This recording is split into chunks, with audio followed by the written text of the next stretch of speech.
Bonjour à toutes et à tous. Voilà plusieurs jours que je bosse sur une vidéo à propos de l'unité. Qu'est-ce qu'elle a dit? De quoi elle parle? Ça existe? Ça? L'unité? Ah, c'est la question qui a occupé ma vie durant ces 3 dernières années. Comment obtient-on l'unité? Figurez-vous que j'ai été une bonne élève. J'ai vraiment bien bossé parce que j'ai trouvé la solution. Enfin, la mienne en tout cas. Alors, depuis plusieurs jours, j'étais embarquée pour vous expliquer pourquoi, comment mettre en place cette solution.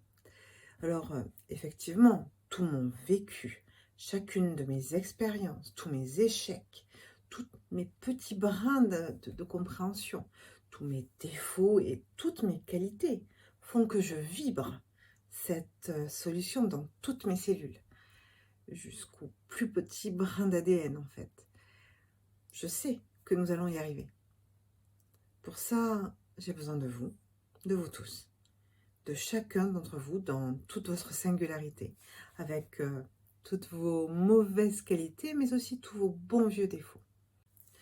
Je pourrais en effet vous expliquer pourquoi et comment nous allons procéder. Je pourrais.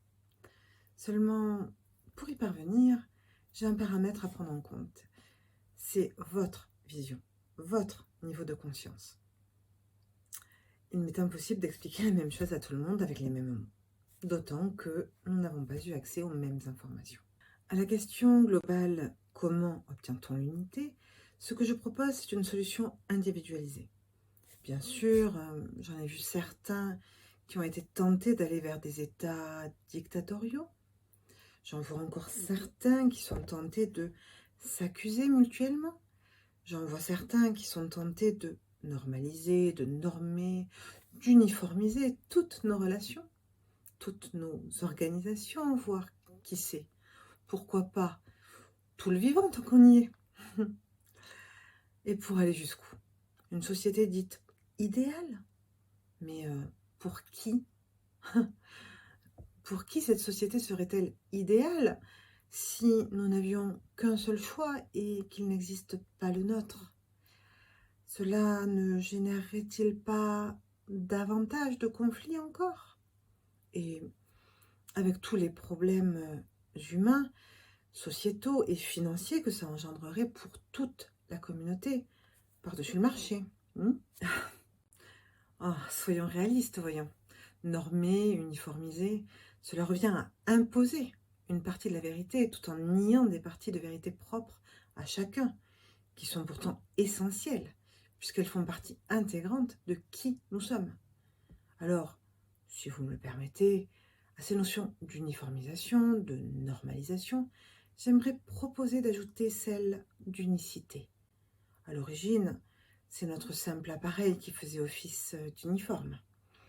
En revanche, ce sont chacune de nos expériences, chacune de nos compréhensions propres qui forgent notre singularité, notre unicité. Et c'est elle que nous devons protéger, car c'est elle notre vraie richesse. C'est elle qui nous permet de donner un sens à nos vies et de contribuer à notre juste mesure, quel que soit le chemin que nous choisissons d'emprunter. Je vous donne ici ma compréhension de 3 mots qui devraient faire sens pour tous, même s'ils sont encore très souvent employés à la va-vite. Chacun de nous a la liberté de penser, de ressentir et de s'exprimer par lui-même, indépendamment du groupe, les enfants, les seniors et les plus fragiles y compris. Comment pourrions-nous être d'accord, tous unis, puisque chacun pense différemment? Aucun problème ne peut être résolu sans changer le niveau de conscience qui l'a engendré. Albert Einstein. Puisqu'il existe 4 niveaux principaux de conscience, autant de culture, d'expérience ou de perception propre que d'être humain sur Terre, la question n'est pas d'appartenir à un groupe qui se dit uni, mais bien de se respecter soi-même dans toute son unicité, afin de faire partie du tout, c'est-à-dire de pouvoir échanger, de pouvoir contribuer à sa propre mesure, à son propre rythme, avec sa propre volonté. Chaque créature sur Terre contribue à sa façon, que nous en ayons conscience ou pas. Ok, mais la liberté des uns s'arrête là où commence la liberté des autres? Il me semble que cette phrase fait davantage référence au respect qu'à la liberté de penser et de ressentir.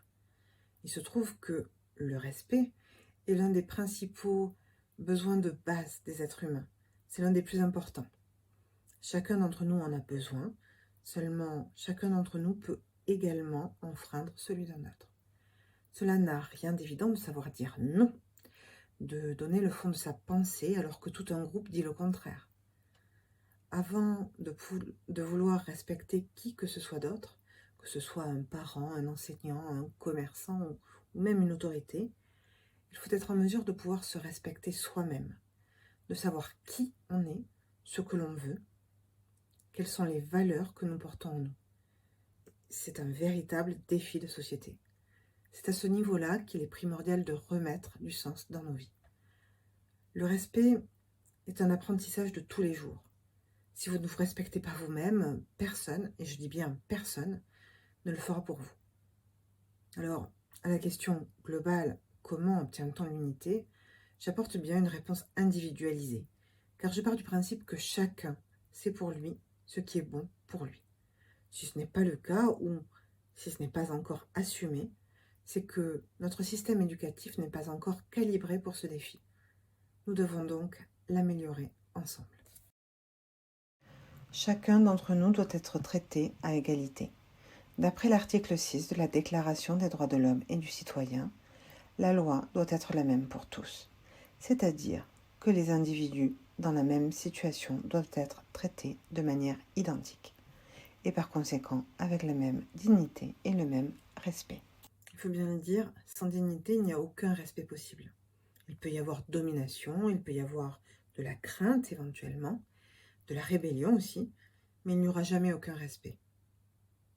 Ainsi, sans dignité, il n'y a aucune égalité possible. Dans ce cas, qu'est-ce que la dignité? La dignité, c'est pouvoir manger à sa faim.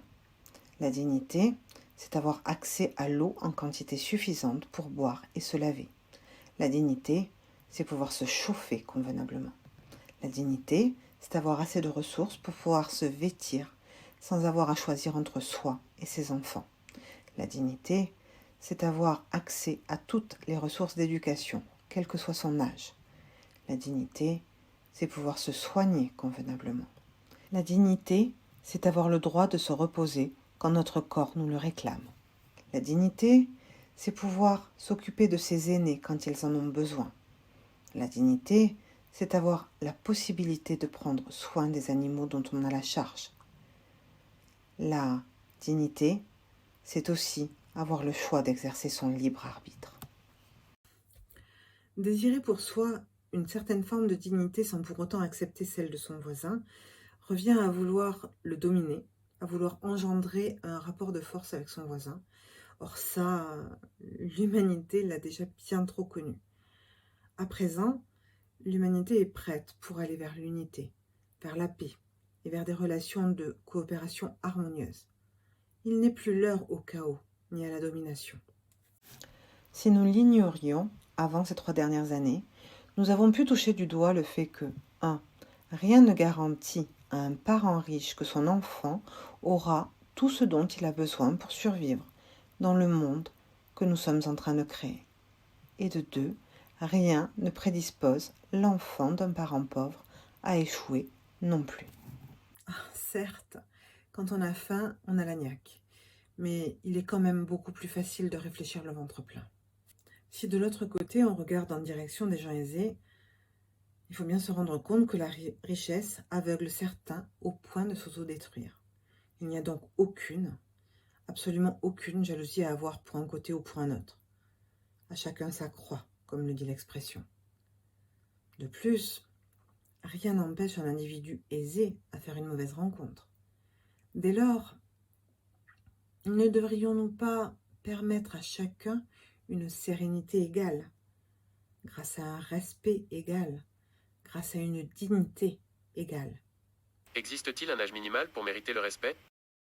Toute pensée évolue avec le temps, mais pas forcément à un âge prédéfini. 18 ans n'est pas obligatoirement la majorité émotionnelle et constructive d'un individu. Cela dépend du niveau de conscience, des expériences et de la perception propre à l'individu. Pour autant, chaque être humain sait instinctivement ce dont il a besoin. Je pense évidemment aux enfants, à nos aînés et aux plus fragiles. Nous devons apprendre, réapprendre à les écouter. Existe-t-il une fonction obligeant au respect? Comment promouvoir le respect? Je suis obligée de prendre notre exemple favori, j'ai nommé Emmanuel Macron. Je vous laisse étudier le triangle de Karpman et décider quel rôle Emmanuel joue dans votre vie. Ce mécanisme triangulaire peut se dupliquer dans chacune de nos relations. Il existe une autre catégorie, celle qui s'est libérée de ce triangle d'enfermement. À ce niveau de conscience, l'individu sait ce qu'il a appris en chemin.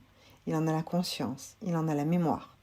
En revanche, il est libéré des souffrances qui les lui ont fait comprendre. L'individu est alors responsable à la fois de ses actes et de ses ressentis. De ce fait, il se respecte davantage. Il n'a plus besoin d'engendrer de la toxicité dans ses relations. Chaque relation devient alors beaucoup plus fluide. Tout le monde y gagne. Le respect mutuel grandit. Ceux qui voient un sauveur, un bourreau ou une victime en Emmanuel Macron, que peut-on leur dire? En ce qui concerne Emmanuel, je sais qu'il était illégitime dans ses fonctions. Je sais aussi que nous n'avons plus aucune constitution. Je ne lui reconnais aucun droit hégémonique en ce qui concerne notre population, ni le reste du monde d'ailleurs. Je sais malgré tout qu'il est capable de faire de bonnes choses. Il le démontre dans certains de ses actes. Si nous ne sortons pas du triangle de Karpman, nous sommes incapables de nous voir et de le voir tel que nous sommes, c'est-à-dire de simples êtres humains, des hommes et des femmes avec leurs défauts et leurs qualités. Je me base sur l'article 1er de la Déclaration des droits de l'homme et du citoyen de 1789, et je vous invite à en faire autant. Dans ces termes, nous sommes tous égaux en droit. Chacun de nous doit autant de respect à son prochain qu'à lui-même. D'être humain à être humain, rien de plus, rien de moins. C'est notre humanité que nous devons cultiver, et certainement pas une soumission aveugle. Pour autant, nous devons trouver la force d'éviter de commettre nous-mêmes l'irréparable. Je vous demande de vous faire confiance. Je sais que chacun en est capable. Je connais votre résilience, nous l'avons bâtie ensemble. Nous allons donc y arriver ensemble. Nous allons retrouver le chemin de l'unité et de la communication bienveillante. J'en ai la certitude. Et chacun y trouvera son compte. Le respect s'acquiert lorsqu'on fait ce qu'on dit et on dit ce qu'on fait, n'est-ce pas? Sinon, comment respecter celui qui change tout le temps d'avis? Ah, ce n'est pas toujours facile à tenir lorsqu'on est meneur de respecter tous ses engagements, n'est-ce pas? Cela semble pourtant très simple à celui ou celle qui est aligné dans toute son humanité. La question que je vous pose est la suivante. Préférez-vous un meneur qui tient sa parole sans tenir compte de votre avis ni de respecter votre dignité dans ce processus? Ou bien préférez-vous quelqu'un qui va s'informer, changer d'avis, évoluer, s'adapter en faisant toujours de son mieux avec créativité, justesse et respect, quel que soit le défi? Chacun d'entre nous se doit d'être fraternel, car chacun d'entre nous ignore ce qu'il ignore. Bien évidemment, on peut apprendre avec des coups de bâton. Beaucoup d'entre nous l'ont déjà fait bien trop souvent. Seulement, il ne faut pas oublier qu'un coup de bâton blesse autant celui qui le reçoit que celui qui le donne. Apprendre dans la violence est loin d'être une nécessité. Ce qu'il est important de comprendre lorsque l'on recherche l'unité, c'est que l'on interagit avec des gens au parcours très différents. Les blessures des uns ne sont pas les mêmes que les blessures des autres. Les besoins des uns sont aussi différents des besoins des autres. Pour autant, nous partageons bien plus que le sol que nous foulons. Nous avons forcément quelque chose à apprendre les uns des autres. Nous avons forcément quelque chose à partager. Si ces 3 dernières années nous ont démontré quelque chose, c'est que chaque question est utile dès lors que nous réapprenons à nous écouter. Faisons donc cela. Réapprenons à nous connaître. Voyons, il n'existe aucune différence entre un SDF et un grand patron au niveau humain. C'est probablement le SDF qui aurait des leçons d'humilité à nous donner. Il est probable que de son côté, le grand patron aurait à nous aider pour apprendre comment investir notre argent sans dépenses inutiles. Apprenons à ajouter nos différences. Prenons le meilleur, combinons, inventons, solutionnons. Bien sûr, en tant qu'être humain, il est très difficile d'éviter de rejeter l'autre et de l'écouter jusqu'au bout avec attention. Nous avons tous nos défauts, il ne faut pas s'en cacher, nous en avons. La bonne nouvelle, c'est que chacun d'entre nous en est capable. Apprenons à parler en « et » au lieu de nous opposer avec des « ou ». Ce n'est pas soit une solution, soit une autre, mais bel et bien une solution et une autre aussi. Peut-être même la combinaison des deux, et pourquoi pas une troisième et une quatrième aussi. Élevons ensemble nos consciences. À chaque expérience, selon notre vécu, selon la maîtrise de nos émotions, nous avons tendance à qualifier un ressenti de positif ou de négatif. Je suis bien évidemment incapable de vous dire que les 3 dernières années ont été une vraie partie de plaisir pour chacun d'entre nous. Clairement, ça n'a pas été le cas. Il y a bien trop de gens dans le besoin pour s'en accommoder. Cependant, il existe des expériences absolument terribles qui poussent à la résilience, qui sont un mal pour un bien, comme on dit. Ces 3 dernières années nous ont montré toutes les failles d'un système que nous avons tous cru stable et plus ou moins fiable par le passé. Grâce à cela, nous avons la chance unique d'assumer le caractère humain qui est le nôtre et d'agir avec justesse à présent, afin de co-créer une société qui reflète les couleurs de chacun, afin de pouvoir nous épanouir avec sérénité. J'en appelle à chacun pour retrouver le chemin de la lucidité et du bon sens. J'adresse, au moment de la sortie de cette vidéo, un courrier à tous nos élus, les ministres, les députés, les sénateurs, ainsi que les maires. S'ils n'ont aucune légitimité, nous devons leur accorder l'empathie que nous voudrions rencontrer également. De tous nos concitoyens, ce sont eux qui ont pris la responsabilité d'agir pour les intérêts de la France et des Français. Je leur ai donc demandé de rester à la disposition de chacun d'entre vous afin de répondre d'être humain à être humain à vos demandes individuelles. Rien de moins que ce que prévoit la Déclaration des droits de l'homme et du citoyen de 1789. J'ai fait au plus urgent étant donné les soucis de réintégration de nos soignants, de nourriture et de factures énergétiques. Il est bien évident que je dois écrire une note plus personnelle à M. Emmanuel Macron et à sa première ministre, Mme Elisabeth Borne. Avec un peu de bonne volonté, nul doute que tout va rentrer dans l'ordre sous peu. Vous l'aurez compris, la question n'est pas d'être unis en niant nos identités propres, mais bien au contraire de cultiver nos unicités pour former toute la diversité nécessaire afin de trouver des solutions inventives et nouvelles dont chacun a besoin. À la question « Peut-on ménager la chèvre et le chou ?», ma réponse est oui, absolument oui. Et ça n'a rien de dogmatique ou de politiquement correct, croyez-le bien.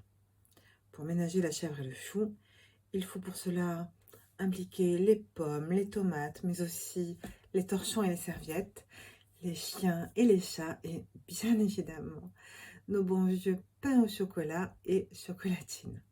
Comme quoi, tout le monde peut se tromper. Je ne vois ici que de belles solutions créatives en perspective. Comme à mon habitude, je vous rappelle que vous êtes responsable de votre bien-être, vous et vous seul. N'oubliez pas de liker, tout particulièrement si vous pensez que votre bien-être, de manière individuelle ou collective, passe par l'unité et par la paix. Je vous demande aussi de partager cette vidéo au plus grand nombre. Vous avez sûrement un ou une amie qui pourrait être intéressée. Ah, j'allais oublier. Figurez-vous qu'un certain nombre de très grandes fortunes se disent déjà prêtes à aider à trouver un moyen d'unifier la population. Je leur propose de mettre leur déclaration en pratique. Si vous avez le numéro de Jeff Bezos, de Madeleine Engelhorn ou du club très privé des ultra-riches, que vous connaissez quelqu'un qui l'a, Merci de nous mettre en relation. L'adresse mail de la chaîne est la suivante, le.journal.2.l.unit@gmail.com. C'était Nathalie, je vous remercie de votre écoute et à très vite.